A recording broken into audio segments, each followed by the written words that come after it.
Hi guys, it's Sven from the Case Tester blog again. This video is about the second MagSafe product. As you've probably already noticed, I'm doing a small test series or video series on all the good MagSafe products. There are more and more by now. This time we have something from Anker again. It will be more frequent because it is simply good and also does a lot for MagSafe. Yes, here we have the MagSafe Powerbank from Anker. I bought it on Amazon for $50. Not exactly cheap. If you want to buy something from the test, go to the video description. I have put the link in. You can also find it on my blog. There is also another link there. I have already listed all the MagSafe products that I have tested so far. There are only 2 so far, but when you watch the video a little later, there will probably be a lot more. Yes, what do we have here? We don't need a description. We have another cable here. This is a USB-C to USB-C cable. And here, of course, we have the power bank itself, and this is what it looks like.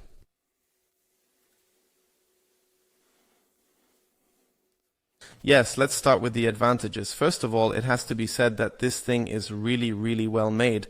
I've often held other power banks in my hand, but they weren't as well made as this one. Everything here is a bit rubberized, it's soft, it feels really good in the hand, and even if you dock the whole thing at the back here, the wrong way round, of course, it still feels good in your hand, so it doesn't feel cheap or anything, it feels good. The next advantage we have with this power bank is the stand-up function that is integrated here. It simply works by clicking the thing on the back. It looks a bit strange, but it definitely holds, and then you can set the whole thing up like this and simply dock your iPhone onto it and it will charge. I wonder why it's not charging for me right now. Why aren't you charging? Normally you don't have to plug it in first. So now it's charging too. The next advantage is that the whole thing sticks quite firmly to the iPhone, so I can only push the whole thing away with real pressure. So that's also very well done. In other words, the magnets are firm. That means you don't have to worry if you hold the iPhone by the frame and the whole thing falls off. Yes, the next advantage. There is also a power bank directly from Apple. It charges with 7.5 watts. It also charges with 7.5 watts. However, the original only has 1,460 milliamp hours. This one has 5,000, so it's significantly more. That means you can charge a lot more with it. What's more, it's almost half the price. The original Apple costs $109 if you buy it directly from Apple. The next advantage is that you can, of course, not only use it with MagSafe products, for example, the iPhone 14 and the iPhone 15, but you can also charge your AirPods on it, for example. I hope it works now, because I think the power bank is pretty empty. I forgot to charge it, of course.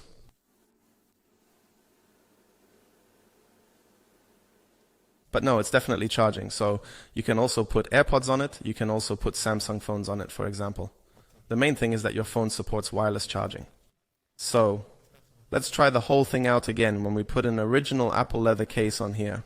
Of course, it also has MagSafe integrated. Let's see how it holds up here. And here too, the whole thing is really firm, and the iPhone is also charged. Yes, those were the advantages of this MagSafe power bank from Anker. Now we come to the disadvantages. Unfortunately, you can't use it as a wireless charger. And I thought to myself, because I have something like this here, it's also from Anker, it's also a wireless charger. Here's the input. I have it on the bedside table, and whenever I go to sleep at night, I put my cell phone in there, and then it charges overnight. I thought to myself, okay, then you can do it here too, because of course the whole thing also has a standing function. Yes, the problem with the whole thing is, I don't think Anker has thought about it. The connection for the cable is down here. This means that if I plug the cable in here and connect it to the power supply, I can no longer put the thing down. That's a bit stupid. Okay, I could put it down like this, and of course I could put my cell phone on it at an angle, but that's not very nice, so they probably didn't really think it through, so you can only use it as a power bank and not as a wireless charger, unless of course you don't have a cable attached. It's stupid, of course. If you want to take it with you in the morning, then I would have the cable on it, for example, so that the power bank is full, so that the cell phone is full, and then I just take the whole thing with me, or just put it in my bag, and then I slap it on later. Of course, if I leave it overnight, there's not that much battery left. Let's move on to the next disadvantage. You don't have a fixed position on the iPhone, and by that I mean it's fixed, but from these other cases, for example, that they have the MagSafe inside and another bar at the bottom. That's there so that the thing holds really straight here. Here, unfortunately, I can simply turn it around itself, around the magnet. I don't like that very much. I think it should snap into place here. The third disadvantage is that you can't switch off the charging function. It just worked for me because the thing is already pretty empty. You can probably see that there's only one bar left. But the problem is that you can't switch it off. You can't say, okay, I'll put it on now and later. When my iPhone battery is a bit drained, I'll switch it on somewhere.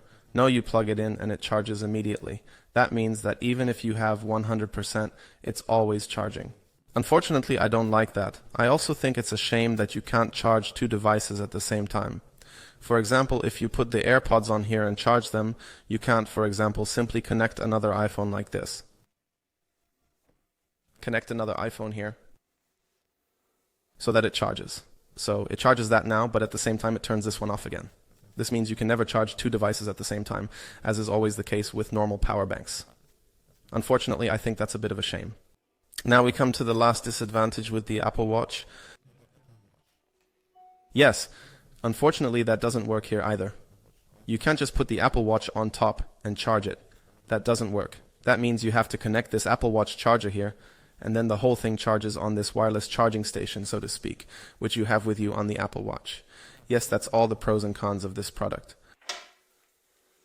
I'll show you this again quickly. It also has a velvet coating in here like you see on some cases. So, as I said, this thing has a really high quality finish. There's nothing to complain about. Let's come to the conclusion. The big advantage over normal power banks is of course the MagSafe holder and this stand-up function.